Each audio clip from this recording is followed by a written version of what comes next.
டேய் உனக்கு அறிவே இல்லையாடா? ரீல்ஸ் எடுத்துட்டு இருக்கேன்ல, ஏன் குறுக்க வர? ரீல்ஸ் ஓகே, சோத்துக்கு என்ன பண்ண? நான் மத்தியானம் ஆர்டர் பண்ணி சாப்பிட்டேன். நானும் மத்தியானம் கேன்டீன்ல தாண்டி சாப்பிட்டேன்.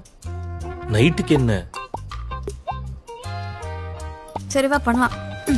பண்ணலாமா? ஆமா. புரியல. வா பண்ணலாம், சாப்பிடணும்ல. ஆ? நீ வெஜிடபிள்ஸ் கட் பண்ணு, நான் சமைக்கிறேன். நீ அந்த பாத்திரத்தை கழுவிட்டு நான் க்ளீன் பண்ணிடுறேன். ஏய், சண்டேஸ்ல ஓகே, எல்லா நாளெல்லாம் பண்ண முடியாது, டயர்டா இருக்கு. அப்ப நான் மட்டும் எல்லா நாளும் பண்ணுமா? உனக்கு வலிக்கிற மாதிரி தான் எனக்கும் வலிக்கும்.